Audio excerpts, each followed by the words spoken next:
I, Dr. Kavita Singh, Associate Professor of Law, having teaching experience of 15 years in West Bengal National University of Juridical Sciences, presently the coordinator of the paper on socio-economic offences, would like to present before you the module on terrorism, definition and nature. Terrorism is a phenomenon which has been successfully defined by almost all the countries across the globe. Nevertheless, the definition and the nature of the act as to be termed as terrorist acts is still an opaque area of concern, and that requires research on the theoretical and practical aspects. United States of America has laid down a definition under the Terrorist Act 2006, but it still considers whether stray acts and incidents can be brought under the purview and defined as a terrorist act. The necessary facts or essential ingredients to the crime are often ignored, and the negative term terrorism is indiscriminately used by the terrorist and politically correct administrators to exaggerate the impact of certain acts. While political sociologists argue that no precise definition can be reached in the principle for the term, many theorists unanimously agree that the problem does not lie in comprehensiveness, but the lack of a uniform framework to define the term terrorism. Terrorism is defined by the nature of the act and not by the identity of the perpetrator or the nature of their cause. Violence or threat of violence is recognized as a mandatory requirement. Motives and means may differ as the groups are different, though their modus operandi is often similar. The word terrorism was framed during the French Revolution 1789 to 1799. In India, the problem has been a concern since independence, with Jammu and Kashmir liberation to the Bihar Naxalite movement. The problem of defining the act and the persons involved in such activities have been a major moot point, with some of the legislations being extreme in nature and inclusive of all acts. The United Nations have resolutions against terrorism, but the application of the resolutions are a difficult terrain. Altogether, with the problem of demarcating the area of application. As a moral responsibility to install belief in the supremacy of the state and develop a machinery to deal with the increasing menace of the terrorist activities. Countries have made various legislative attempts to define the term. India also, as a developing democratic nation, has given its vulnerability and increasing rate of terrorist activities, has also made various attempts. Some of the legislative attempts are discussed in the last segment of this paper. Definition of terrorism, to start with, to define a term, consensus has to be reached, and for the defining of terrorism, consensus differs on key principles. The subjective aspects of the term adds a different aspect, complicating the concept as to how terrorism affects the societies and how is it addressed or understood. For a particular section, while a man is a terrorist and the same man for the another group can be a freedom fighter. To illustrate, a man who kills human and terrorizes the mass on the name of religion is a terrorist. Death is the punishment. He is accorded and appreciated. But for the loyalist of that religion or belief, the same person is a hero. His death is mourned and that of a martyr. One man's terrorist is another man's freedom fighter.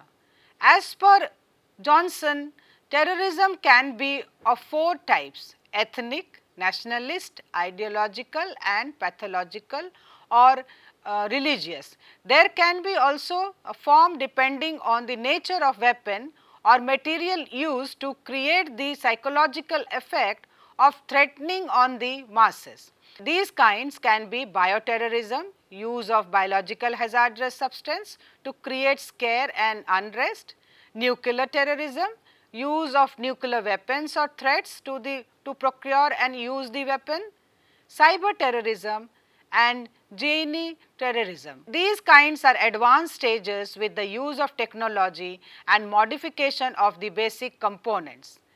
Encyclopedia of Social Science defines terrorism as the method whereby an organized group or party seeks to achieve its avowed aim chiefly through the systematic use of violence.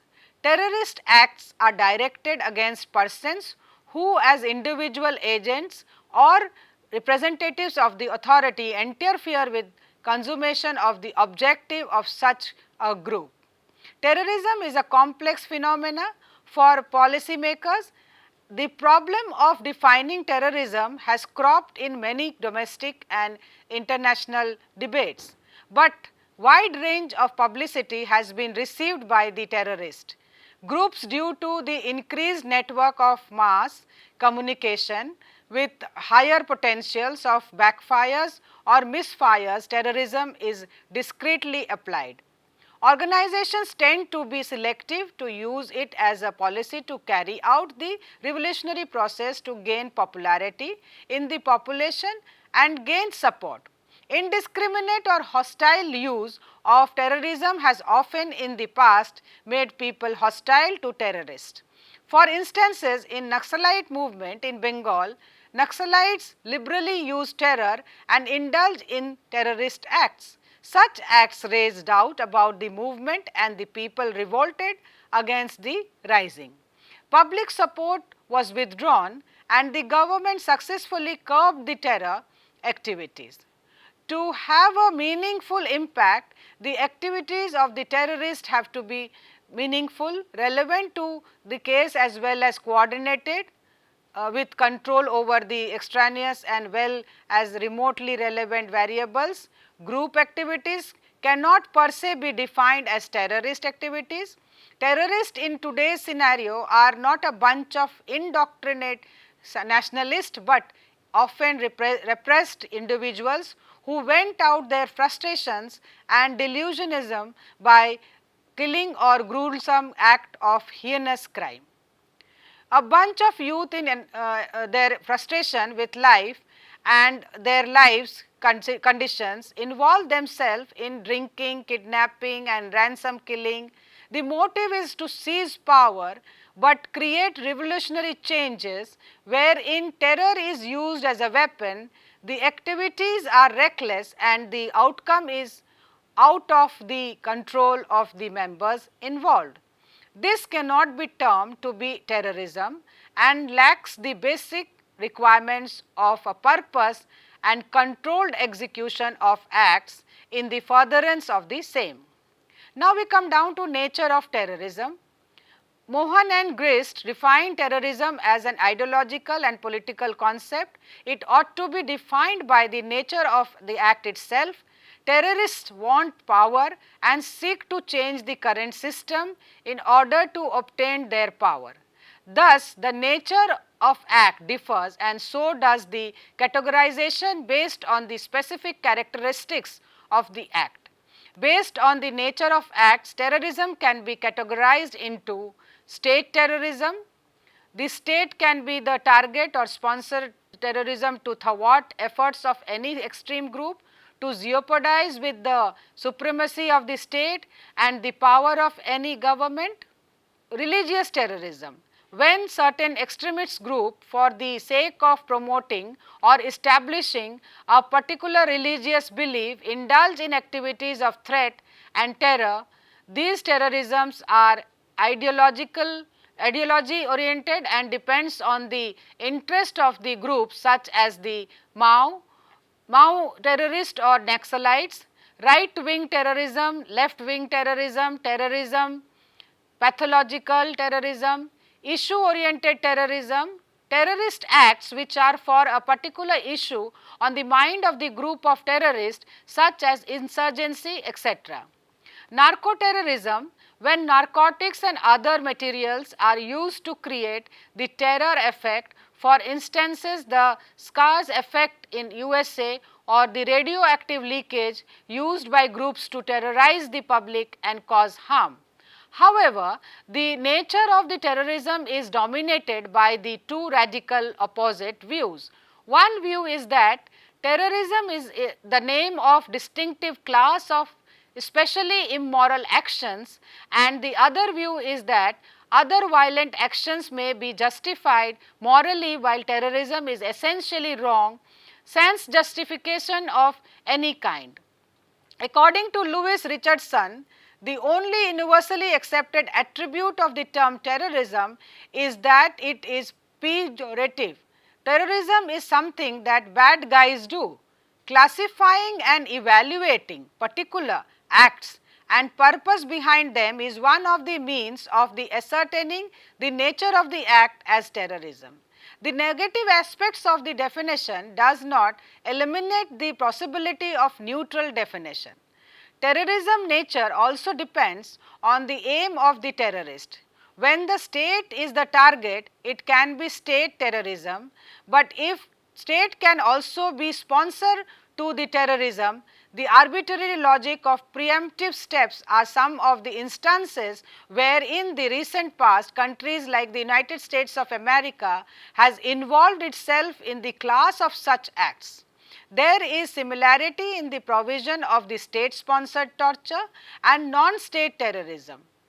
While torture plays a key role in the terrorist activities, it cannot be solely termed as an act of terror. Psychological factors plays an important role in the determining the components of the activities. In the recent context, a random act of shooting at school by a fanatic or a psychologically affected man has also been condemned as an act of terror. Christopher Joyner writes, politically, academically and legally, the phenomenon of terrorism eludes clear and precise definition. In the real sense, terrorism is like pornography. You know it when you see it, but it is impossible to come up with a universally agreed upon definition. The Hackneyed bromide, one man's terrorist is the another man's freedom fighter, still remains a truism in international political perception. Terrorism lies in the eyes of the beholder. Encyclopedia of Social Science defines terrorism as the method whereby an organized group or party seeks to achieve its avowed aim chiefly through the systematic use of violence. Terrorist acts are directly against persons who as individuals, agents or representatives of authority interfere with the consummation of the objective of such a group. Terrorism is a complex phenomena. For policymakers, the problem of defining terrorism has cropped in many domestic and international debates, but wide range of publicity has been received by the terrorist groups due to the increased networks of mass communication. With higher potential of backfires or misfires, terrorism is discreetly applied. Organizations tend to be selective to use it as a policy to carry out revolutionary process to gain popularity in the population and gain support. Indiscriminate or hostile usage of terrorism has often in the past made people hostile to terrorists. Terrorism nature also depends on the aim of the terrorist. When the state is the target, it can be state terrorism, but when state can also be sponsored to the terrorism, the arbitrary logic of preemptive steps are some of the instances where in the recent past countries like United States of America has involved itself in the class of such acts. there is similarity in provision of state sponsored torture and non-state terrorism. While torture plays a key role in the terrorist activities, it cannot be solely termed as an act of terror. Psychological factors plays an important role in determining the components of activities. In the recent context, a random act of shooting at a school by a fanatic or a psychologically affected man has also been condemned as an act of terror. The terrorist groups are varied and so their perspectives, some of the common methods of terror are extreme methods. It is an organized crime wherein the target or the group is pre-selected and then the act is executed depending on the impact and the extent to which the group of terrorists wants to be affected, the violent acts are accompanied, usually by the use of firearms, explosives, devices, hijacking and kidnapping. The cause of terrorism can be anything such as a failed relationship, a firearmed man randomly fires in a public place causing massive loss to human lives, to an agenda of freedom of a particular religion or a part of a particular country on the ground of ethnicity. Now we come down to the laws in India dealing with terrorism. The National Security Act, however, of some of these legislations were allowed to lapse, repealed as was the as it is contended that the powers conferred on the law enforcement agency had the potential and in fact had been misused. The Law Commission in its 173rd report 2000 examined that the issue and they highlighted the need for a law to deal firmly and effectively with terrorists. It also drafted the Prevention of Terrorist Activities bill. The constitutional validity of the anti-terrorism laws has also been upheld by the Supreme Court in many cases. Many have urged the strong legal framework needs to be created to deal with the terrorism.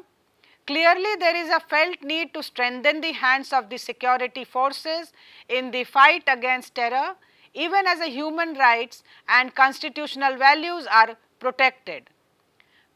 Coming down to the Armed Forces Special Powers Act 1967, this act also mentions about the act of terrorism and though not concrete but provide an idea about what constitutes the act of terrorism. As per the statute, use of violence to physically and psychologically terrorize a population by an individual or a group in order to draw attention to a cause, enact political changes or gain political powers. Now we come down to National Security Act 1980. National Security Act empowered the union government or the state governments to detain a person to prevent him from acting in any manner prejudicial to the defense of India. The relations of India with foreign powers or security of India or with respect to any foreigner with a view to regulating his continued presence in India. Such preventive detention can also be made with a view to prevent a person from acting in a manner prejudicial to the security of state or from acting in any manner prejudicial to maintenance of public order or from acting in any manner prejudicial to the maintenance of supplies and services essential to the community. The Act also constitutes advisory boards which have to approve any such detention. Terrorist and Disruptive Activities Prevention Act 1985, popularly known as TADA. This act was enacted in the year 1985 when the country was amidst the increased rate of terrorist activities. This legislation was intended to curb the terrorist activities, but the terrorist activities continued in certain states and the need to further strengthen it was considered. necessary. The statute was enacted specifically for a period of 2 years and was to expire on 23rd May 1987 in India. The Terrorist and Destructive Activities Prevention Act defines terrorist acts as per subsection as per section 1 of section 3, subsection 1 of section 3 of the Terrorist and Destructive Activities Act.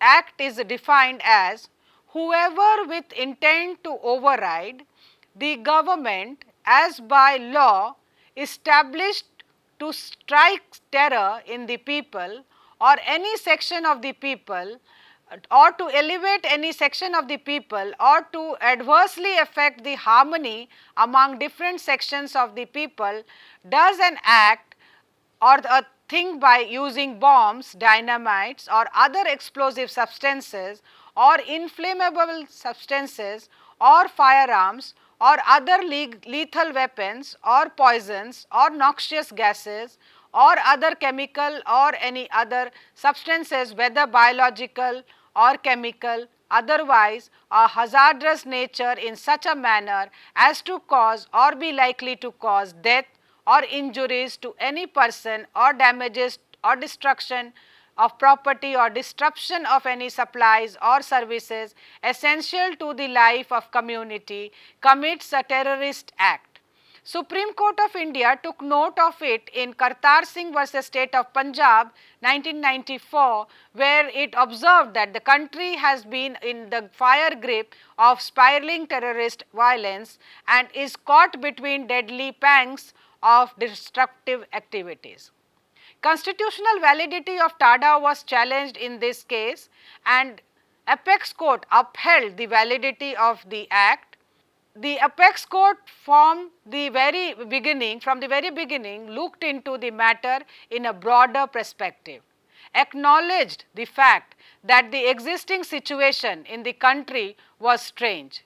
The court observed, Supreme Court further realizing the severity of the situation, the court noted, no one can deny these stark facts and naked truth by adopting an ostrich-like attitude, completely ignoring the impending danger.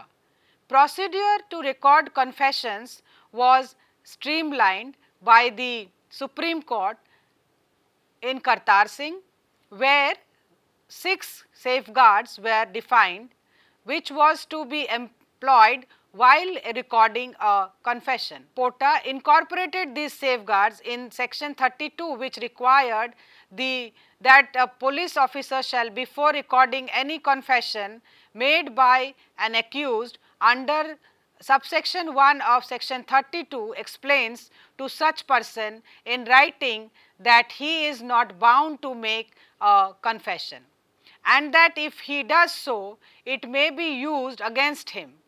Further, provide that where such person prefers to remain silent, the police officer shall not compel or induce him to make any confession.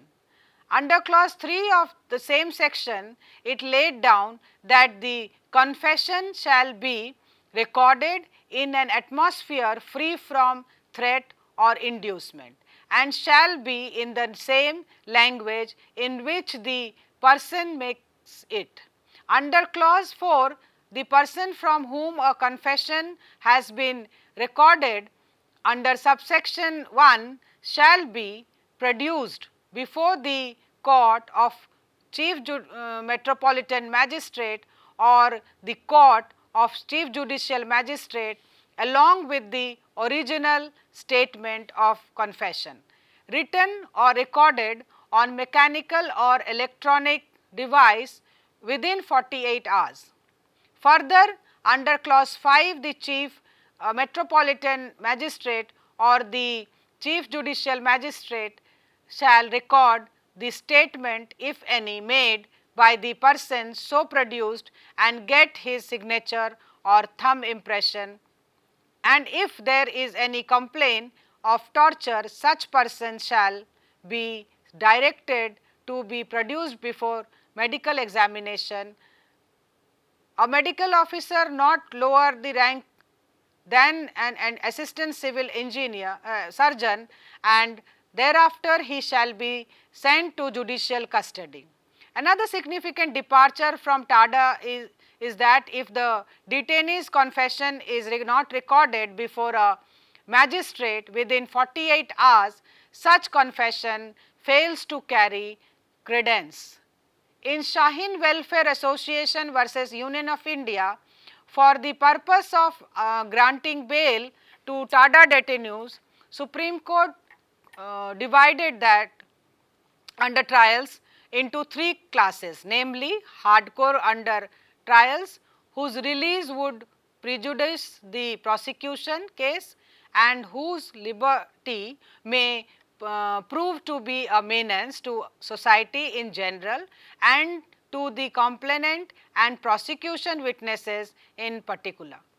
Another under trial whose overt acts or involvement directly attracts section 3 and or 4 of the TADA Act, under trial who are roped in not because of any activity directly attracting section 3 and 4, but by virtue of section 120B or 147 IPC, and those under trials who were found possessing incriminating articles in notified areas and are booked under section 5 of TADA. Now coming down to POTA, Prevention of Terrorism Act 2002. The Terrorist and Destructive Activities Prevention Act TADA 85 was repealed by the Prevention of Terrorism Act 2002. The act was passed by the Parliament with the objective to strengthen the anti-terrorism objectives. It was enacted to deal with the increasing number of terrorist activities taking place in the country and replaced the TADA 1985. This act however was repealed by the UPA government in 2004. In the case of People's Union of Civil Liberties versus Union of India 2004, the constitutional validity of Prevention of Terrorism Act was challenged. The apex court opined that the Parliament possesses power under Article 248 and entry 97 of list 1 of the 7th schedule of the Constitution of India to legislate the act. The safeguards to protect human rights of the accused are inbuilt in the act. They are as follows: no court can take cognizance of any offence under the act without previous sanction of the central government, or as the case may be of state government. No officer lower the rank of Deputy Superintendent of Police can investigate offences under the act. Confession made by person before police officer not below the rank of Superintendent of Police is admissible as evidence. Under the act, it provides such person is produced within 48 hours before the magistrate along with his confessional statements. The act provides for punishment for any officer who exercises power maliciously or with malified intention. It also provides for award of compensation to a person who has been corruptly or maliciously proceeded under the act. The bail provision under anti-terror laws have also been criticized for their unwarranted stringency and apparent harassment. Under POTA, bail is to be decided on a prima facie findings that the accused is not guilty. Section 49 clause 6 states, the Prevention of Terrorism Act 2002 was repealed in 2004 and replaced by the Unlawful Activities Prevention Act 1967 as amended in 2004. This act was further amended in 2008. Section 15 of the Unlawful Activity Prevention Amendment Act 2008 defines terrorist act. National Investigating Agency Act 2008 comes in. The National Investigating Agency Act was created by the Parliament of India on December 31st, 2008, following Mumbai attack of November 2008. Under two circumstances, the national investigating agencies take up a case to investigate and prosecute offences. It could be reference from the state where a scheduled offence has taken place or receipt of report from the state government. The central government shall determine on the basis of information made available by the state government or receive from other sources within 15 days from the date of receipt of the report whether the offence is a fit case to be investigated by the NIA, National Investigating Agency. The central government may also suo motu direct the agency to investigate a scheduled offence if it is of the opinion that the offence is required to be investigated. Under the National Investigation Agency Act, in the case any police officer of the state government investigating the offence shall not proceed with the investigation and shall forthwith transmit the relevant documents and records to the agency. The agency may also investigate any other offence which the accused is alleged to have committed if the offence is connected with the scheduled offence. It is mandatory for the state government to extend all assistance and cooperations to the agency for investigation of the scheduled offences.